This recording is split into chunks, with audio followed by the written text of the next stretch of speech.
Today we've got a great story of a Redditor who messed up and Pavloved themselves. We'll get into that in a bit, but first, today I messed up. In case you're having a bad day at work, this happened today. I was using the bathroom at work this morning to relieve my bowels of some building pressure, all part of the normal routine. I'm going on a trip this weekend to golf. Looking forward to it. While sitting on the toilet, I watched a hole-by-hole walkthrough for about 20 minutes. Not really realizing it and the implications it could have, my legs went completely numb from sitting on the toilet too long. I stood up and bent over to wipe and fell headfirst through the stall door, enough force that it became unlatched, and onto the ground. This scared the crap out of the person using the urinal beside it, and he nearly peed on me as he frighteningly turned around as I was scrambling to get back up with my pants down, butt out, and the stall door swinging out and around right at him, almost hitting him. Getting up was no small feat. Pants around my ankles, numb legs. I thought I would never walk again as I scooted back into the stall to finish what I started.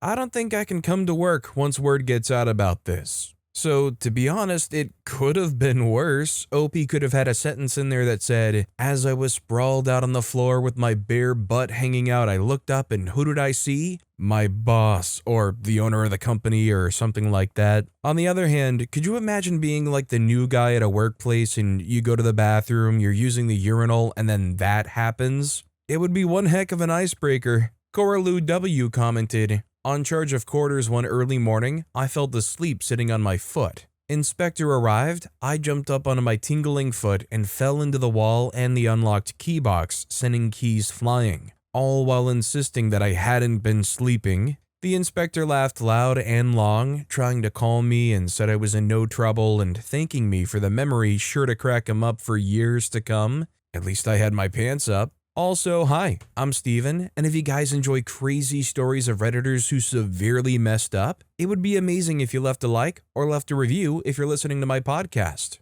Our next story is, today I messed up by showing a Trader Joe's cashier my underwear. Today I went to Trader Joe's and did some normal shopping. When I get to the checkout, I handed the cashier my reusable bag. He opened it, gave a quick glance inside, and then suddenly did a double take and looked at me kind of weird. He didn't say anything, so I just brushed it off. Fast forward to me getting home and unpacking groceries, I get to the bottom of the bag, and there it was. My bright pink thong, and another blue pair. That's when it clicked why the cashier had looked at me like that. The only explanation I can think of is that I keep my reusable bags near the laundry room. At some point, when I was carrying laundry around, my underwear must have fallen in. So now I'm sitting here knowing that a Trader Joe's employee has seen my intimates, and I'm embarrassed. Maybe he is too. Not sure I can go back to that location. If I were OP, I would also be embarrassed, but I also would just kind of suck it up and maybe just avoid his checkout if they're working there the next time. Or, hey, maybe OP should just go for a number. It would be one heck of an icebreaker. Alanus commented, "Same thing happened to me, but worse. Left some clean undies in a reusable bag that's usually for when we go swimming. Didn't realize my partner grabbed that bag to use for groceries. The person bagging our stuff was probably a 19-year-old dude. This dude looks in the bag, grabs the pink granny panties out of the bag, shoves them in front of me and was like, 'Are these yours?' In front of the whole lineup of people. I could have died right there. So embarrassing." Our next story is, today I messed up by forgetting I turned someone down 12 years ago. I, 30-year-old female, just moved back to my hometown area after completely dropping off the radar the second I graduated high school. Bad home life, hugely depressed, etc. I built a nice enough life for myself on my own, but life happens, and I decided that being around the good parts of my family back home was worth it.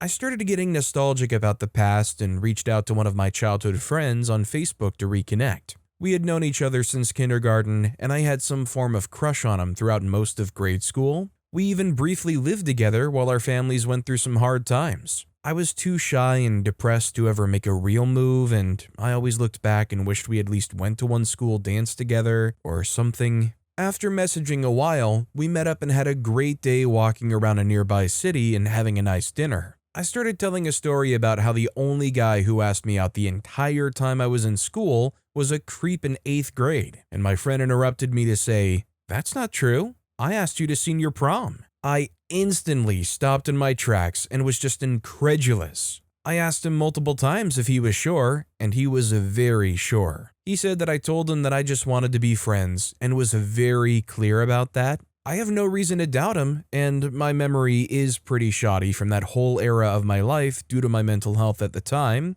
and it tracks based off of some other personal details I won't get into. I was going to try and talk about it more, but he seemed eager to move the topic along, and I was so mortified that I didn't try and push it. I was literally a half second from trying to find a way to bring up how I always wished I'd gone to prom with him instead of going with a platonic female friend, and how secretly jealous I was that he went with another friend of mine. I've never felt like kicking my high school self's butt harder than I do right now for fumbling the 200 chances life gave me to live my anime fanfic dreams with this guy. ETA, this has made a lot of people very angry at me in my DMs. I hope no one thinks I'm being flippant about any of this. I'm truly deeply upset I may have really have hurt him back then, and again by forgetting. I wish I had been a better person. I'm leaving out a lot of details for obvious privacy and brevity reasons, but I was 17 and being badly abused at home, so when I say my memory was shoddy, I really do mean I have huge memory blackouts of hugely significant times of my life. I don't even remember graduating even though I know it meant a lot to me, as I had to do weeks of after-school makeup credits just to be able to walk with everyone else. So I promise I didn't just forget because it was a forgettable event. You know, before the ETA, I kind of had like an assumption of where OP was kind of going as far as saying like, I didn't really remember it because of what was going on in my life at that time.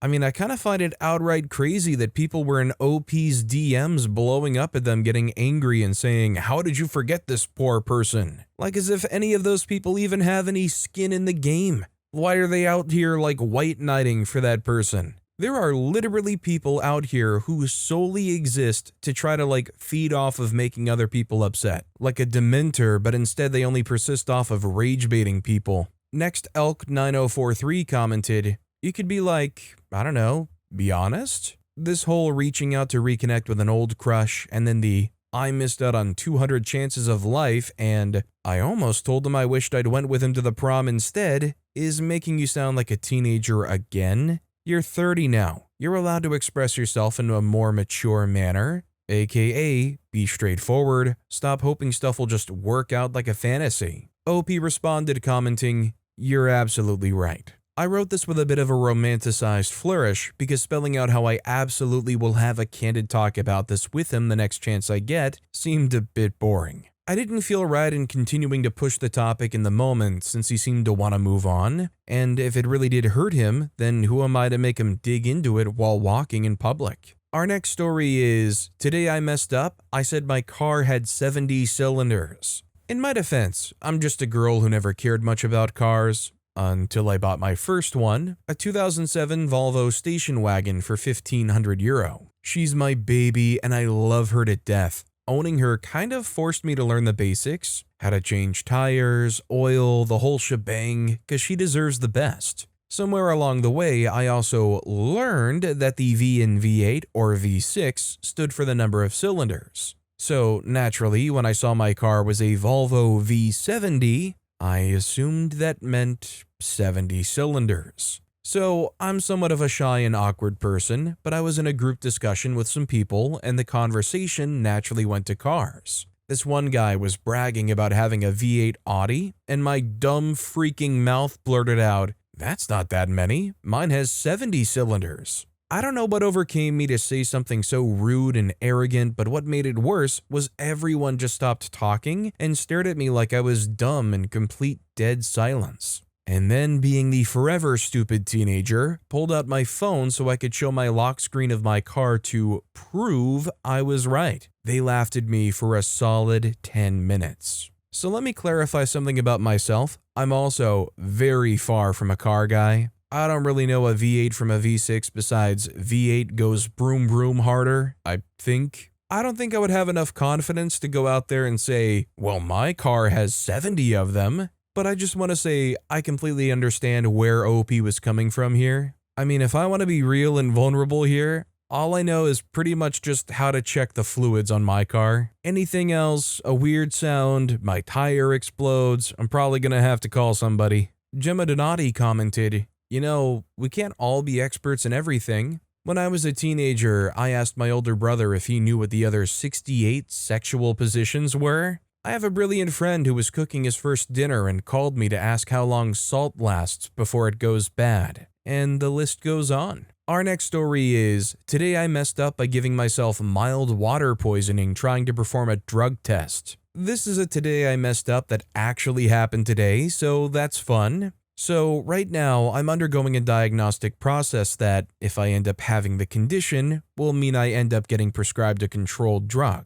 As such, part of the process is a semi-monitored drug test. Not someone watching over you as you do it, but standing outside the room while you go. I attempted to do the test yesterday immediately after my doctor sent me off for it, but ended up running into an issue. I'm a nervous peer. I know it was coming up even prior to the doctor's appointment, so I had drunk a half-liter drink beforehand, but despite 2 pee attempts of 5 to 10 minutes each, no bueno. With the center closing for the day soon, they asked me to come back tomorrow, as in today. Of course, as soon as I got into the comfort of my own home, I had no issue going to the bathroom. Determined to easily get the test done this morning, I tried to make it as easy for myself as possible. Besides finding a YouTube video to help out, basically running water sounds, I drank enough fluids over the 2 hours before I left for the test. That enough fluids was about 2 to 2.5 liters. So the first hurdle was when I pulled up to a set of lights on the way,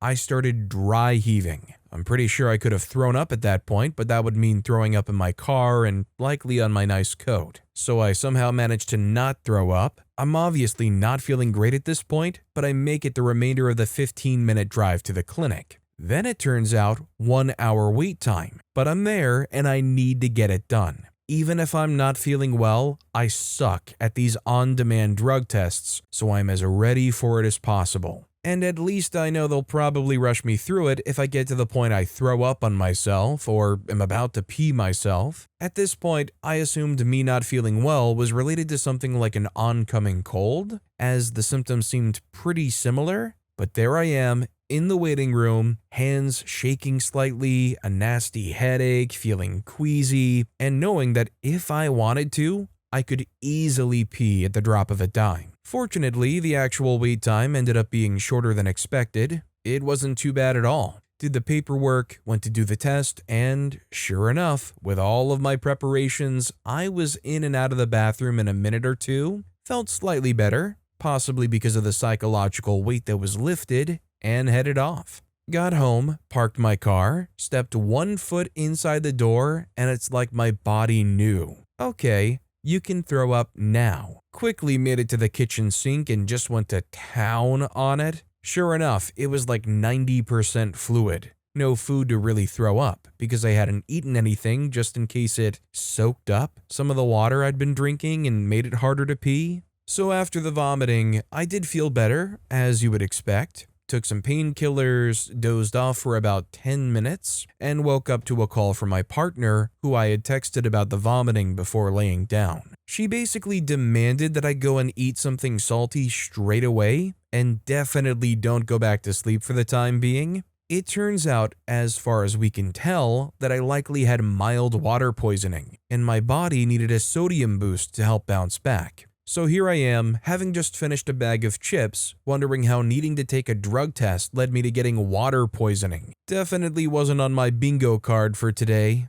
Yeah, basically when somebody's joked around and said like, dihydrogen monoxide can kill you, they weren't joking. And when they say like anything in moderation, that extends especially to water. Now, I would think it would take quite a bit of water to actually get to that point, but early morning, empty stomach, you didn't have like any other electrolytes going in. OP kind of had like recipe for disaster going on. Michael Tile commented, 2.5 liters over 2 hours usually isn't enough to cause water poisoning. What stands out more is that your stomach was still full of water after nearly 2 hours. That's more in line with delayed emptying, gastroparesis, or even slowing digestion than hyponatremia. Anxiety alone can sometimes cause that, but if you notice nausea, sulfur burps, or similar stomach issues regularly, it might be worth mentioning to your doctor. Our next story is, today I messed up by spraying an old woman via a puddle and messing up the date. Thursday, August 28th, 2025.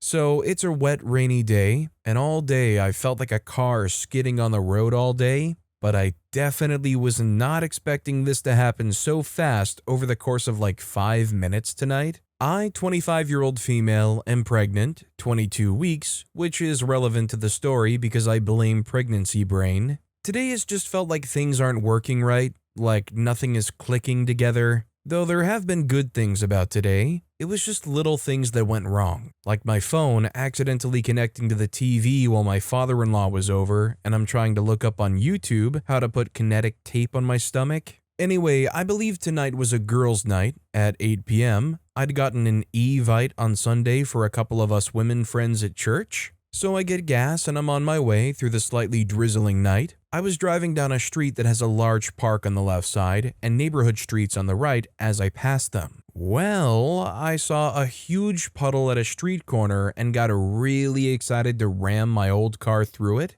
But only at the last second I saw that there was an old woman in her yard just a couple feet from the curb. I had time to swerve a little, but still I hit the edge of the puddle. Boy, was that spray of water high, despite not even hitting the center. But I'm pretty sure I hit the woman with a spray of water. I was mortified and felt like I'd committed a sin. It was so mean. It reminded me of the movies in New York City whenever a car sprays a sad character with water from the curb. Absolutely horrible. I've never done that before in my life. Still, I went to my friend's house just down the road, about 5 minutes late, but no other cars were there. Now I have a glimmer of doubt. I knock on the door and hear voices in the distance, them and their toddler, but no one answers at first. I knock again and quickly check my phone for the original invitation, and the date is for next week. Today isn't September 4th, it's August 28th, face palm. This isn't a mistake from present-day me, it's from a moment of pregnancy brain on Sunday when I put the wrong date in my Google Calendar and on my physical calendar at home. Great. But the door opens, and I apologize and explain how I wanted to say hi despite just now realizing I had the girls' night date wrong. I also tell her about the woman and my horrible mistake. My friend is warm and wonderful, laughing and smiling with me. She said she would invite me in, but her house is a mess and they're trying to get their toddler into bed. Just like how I left my husband to do the same at home with our toddler. I tell her no worries, I'm about to go back and find that house and see if I can apologize. So I leave and head back up the same street I came, looking for the puddle I partially crashed through. By the way, it wasn't at top speed or anything. I fortunately had the sense to not risk skidding in any way, which is also why I didn't suddenly brake or go back immediately. It was just that big a puddle to cause the high wall of water. I found the corner house of that street I'd passed, and the woman was still outside gardening. I guess it was only sprinkling, but still, kudos to her. I don't hesitate or allow myself to get nervous. I just hop out and walk up to her driveway and call out to her, "Hey, I'm so sorry, but I think I sprayed you with water a few minutes ago." She asked me to repeat myself due to being a couple of yards away, and so I stepped closer. I told her I'd sprayed her with water with my car and that I was so sorry. I didn't mean to do that. I just saw the puddle and got excited and tried to move away once I saw you at the last second. She just laughed, brushed it off lightly, easily. She said something about how she saw the puddle building up and was worried about a potential accident because of it, and that she was glad to get it, the water, out of the way. I asked to give her a hug, complimented her on her gardening, and went on my way. I feel so lucky that she reacted so kindly. I don't know if any of that was meant to happen or what to take away from that, but for sure it was a sign to slow down and be done with everything for the rest of the night. I didn't go anywhere else despite the fact that I could have done any quick errand or gone for a walk. I decided I didn't want to get my glasses wet, so I went straight home and inside. Maybe if I sit down and finally chill, nothing else will go wrong for a while. I'm beginning to question my anatomy because sometimes I feel like I'm having some pregnancy brain kind of moments over here myself. And I don't know, last time I checked, I don't think that's possible for me. I just gotta say though, OP is extremely lucky that that person was so nice about getting splashed. I feel like if it were me, I would go back and I'd be like, I'm so sorry, I didn't mean to. And it would be a grandma and she would be like, oh, it's okay, I don't mind. And then my world just goes black. Grandma was strapped. Surprisingly Alive commented, sometimes it's just one of those days. In case that makes you feel better about your little mishap, my husband and I messed up dates and missed the wedding of our friends just 3 weeks after they were at ours. Our next story is, today I messed up by buying a body spray in the same scent as a room spray. Several months ago, I purchased a new body spray in the scent Vanilla Romance. There was a sale, and on a whim, I purchased a small room spray in the same scent. I came home, stuck the body spray in the cabinet for when my current one ran out, and placed the room spray in the bathroom without too much thought. For the past several months, both my husband and I have used that room spray pretty much exclusively only after we poop. It's become a joke, like if we hear the spray go off, we'll tease each other, just normal married couple stuff. Well, today I finally ran out of my old body spray and broke out the new one, Vanilla Romance. I spritzed it all over myself before we left for dinner. Immediately upon getting within the vicinity of my husband, he turns to me and with a grin says, "Oh, so that's why we're going to be late, Miss Poopy Pants." He would not believe me when I told him I was not, in fact, using the restroom. So, yeah, I Pavlovianed my husband into associating Vanilla Romance with literal poop. Now I need a new perfume. I don't know why, but this story reminded me of a time when I was a very little kid. I was probably 3 or 4 years old. And I was in my dad's recreational room where he had one of those like odorizer sprays that were like strawberry or cherry or something. Anyway, he had me on the phone with one of our relatives, and I was just a dumb kid, so I was like, smell through the phone, what scent is it? Believe it or not, though, they did guess the right scent, so kudos to them, they must have smelt something. Beryl Titor commented, I hate oranges for similar reasons. My school had massive food waste bins on the yard. They only emptied like once a week and never cleaned. A lot of people ate oranges, and orange peels have a strong enough smell to cut through everything else. So every time you opened it, you were hit by the combined smell of rotting food and oranges. Now if I smell oranges in isolation, my brain fills in the blanks of the rotting food part, and I recoil a bit. Our next story is, today I messed up. Ugh, I'm the worst. I totally deserved it. I try to be on top of things, and so apparently I updated my ID to a real ID in 2023. For some reason, when they kept talking about the deadline for May 2025, I thought I hadn't done it. So of course, I kept scheduling DMV appointments to upgrade to a real ID. After 3 reschedules, I finally went to my appointment. 2 hours later, the lady looked at me, looked at my ID, and told me I already had a real ID. She just looked at the freaking star on the top of the ID. I was so shocked, I just sat there not knowing what to say or do. I've stared at that little star on the right side of my ID infinity times, yet somehow my brain never put 2 and 2 together. Honestly, I can't with myself. I wanted to slap myself. I feel so incredibly dumb. So, I honestly have no idea what real ID is. I'm assuming whenever I re-upped my ID in the last, I don't know how many years, it converted if I need it. If I looked at my ID today and I saw a little star on it, I would be like, huh, that's cool. I must have got a good boy brownie point at some point or something. Like, I wouldn't know what that meant. Lopsided Farm 7710 commented, I freaked around and let my Texas driver's license expire while living in South Carolina. You know what happens when your out-of-state license is expired for over a year? Yes, you get to take the written and driving tests all over again. Luckily, I figured this all out during the COVID lockdowns. I gathered all the paperwork, went to the DMV, gave them my old expired license, and they gave me a brand new license. Real ID license, and never realized that my old one was expired. They were too busy gossiping about the lockdowns, the news, social distancing, etc. I nearly ran out of the building to my truck to get the heck out of there before someone noticed. Our next story is, today I messed up by not telling my best friend she was about to be dumped. I, 26-year-old female, have known my best friend, 25-year-old female, for 8 years.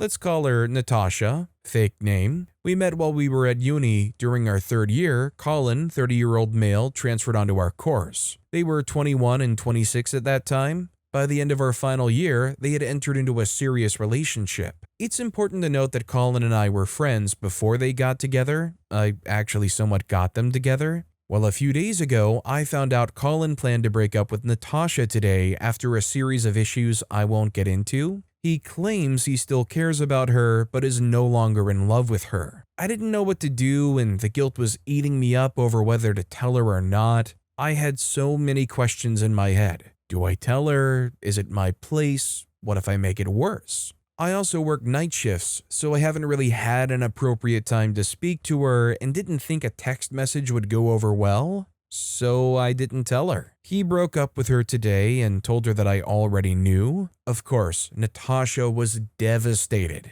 She felt angry and betrayed. We had a very long talk about it, and she understands I was in a difficult position, but I feel like the worst person in the world. I don't know how to regain her trust or earn her forgiveness, as I've never been in this position before. I always prided myself on being a good friend. How do I fix this and help my friend to heal? To be fair, if I was in OP's position, I don't know if I would fully be able to follow through and practice what I preach. But in general, I kind of always have the mindset of, you should tell them because if you were in their shoes, you would want to know, right? I definitely get OP not wanting to do so via text message when it's so informal. OP was kind of put into a very tough spot with realistically just not enough time to deal with it the way they needed to. Deathbat Drummer commented, "She's just hurting. Imagine if you told her and he decided to stay with her. It's gonna weigh on her mind heavy, or think that you're trying to break them up. Once she gets over him, she'll most likely come to her senses. It sucks now for the both of you,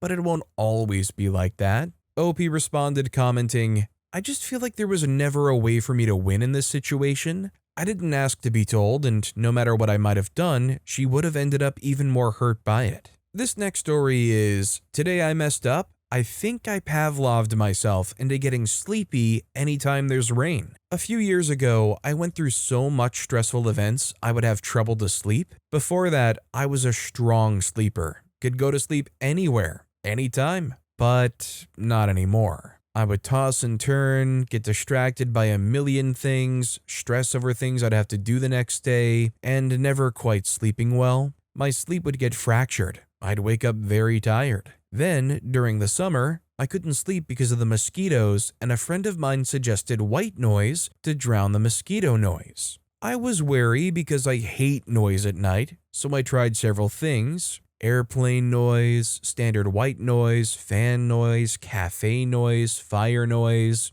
No dice. Then, I put on the rain noise, and it hit the spot like never before. When I was a kid, I had a bunk bed with a top being right under the roof window. I could watch the stars in the night sky, and when it rained or when there was a big storm outside, I would feel really secure. My bed became my castle, my fortress, and nothing could touch me. Sleep was right there for the taking. We moved when I was 17, and I kind of forgot about it. Now, I'm very happy to have found my surefire parade against bad sleep, because I sleep extremely well now, but it came with a big problem. I now get extremely sleepy whenever there's rain. I can't focus, I have to lie down and doze off, and even worse, I live in a country where it rains a lot. I've already missed train stops, appointments, nights out, work. I have to stop listening to that white noise, but the sleep is too good, man.